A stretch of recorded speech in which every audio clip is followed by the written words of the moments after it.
centers on some of the real people who were victims of Trump's alleged pressure campaign around the 2020 election. People like Ruby Freeman and Shay Moss, who served as poll workers in Fulton County.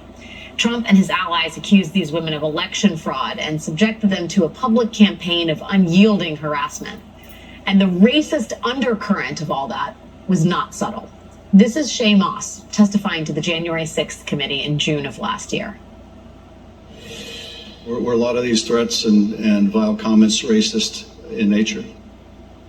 A lot of them were racist. A lot of them were just hateful, wishing death upon me, telling me that, I'll be in jail with my mother, and saying things like, be glad it's 2020 and not 1920. Trump's allies also allegedly tried to coerce Freeman and Moss into confessing to crimes they never committed. Just weeks after the 2020 election, a mysterious white man showed up and began banging on Miss Freeman's door. Miss Freeman didn't recognize the man, and so she turned him away and called the police, who then spoke to this man outside her home. Hey, what's going on? Yeah, my name's Steve Lee. Yep. And I'm a pastor, and I'm also working with some folks who are trying to help Ruby out. You may want to let her know that, I've got some pro bono service for her. The strange man who was offering pro bono services was a man named Stephen Clifford Lee. He is one of the 19 people who was indicted last night by DA Fani Willis. And this is what the indictment says about Mr. Lee. On or between the 15th day of December 2020 and the 4th day of January 2021, Stephen Clifford Lee solicited Harrison Floyd, an individual associated with the organization Black Voices for Trump, to assist with his effort to speak to Ruby Freeman. Stephen Clifford Lee stated to Harrison Floyd that Ms. Freeman was afraid to talk to Stephen Clifford Lee because he was a white man.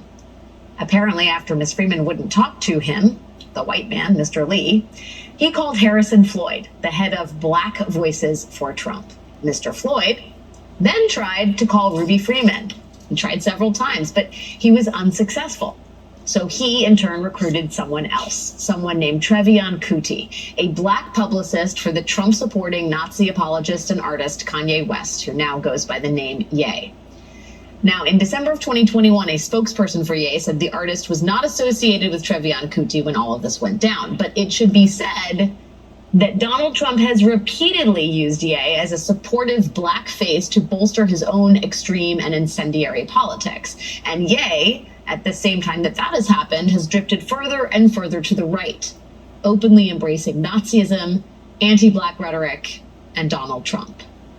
So, on or around January 4th, former Ye publicist Trevion Kuti showed up at Ruby Freeman's door, saying she was sent by a high-profile individual and urging Ms. Freeman to confess to Trump's baseless allegations of voter fraud, or people would come to Ms. Freeman's home in 48 hours and put her in jail. But Ruby Freeman was not having it. She called the police once again, and an officer took Freeman and Kuti to a police precinct where body camera footage captured Kuti seeming to threaten Ms. Freeman. I cannot say what specifically will take place, Kuti said to Ms. Freeman. I just know that it will disrupt your freedom and the freedom of one or more of your family members. Well, now, Trevion Kuti and Harrison Floyd are among the 19 individuals charged in Fani Willis's case. And this is the first time we are seeing charges for the people who allegedly directly orchestrated Trump's campaign of harassment against those two Black poll workers. And it is the first attempt at justice for the two Black women whose lives were upended by Trump's racist conspiracies, his supporters' racist threats, and his lackeys' racist pressure campaigns.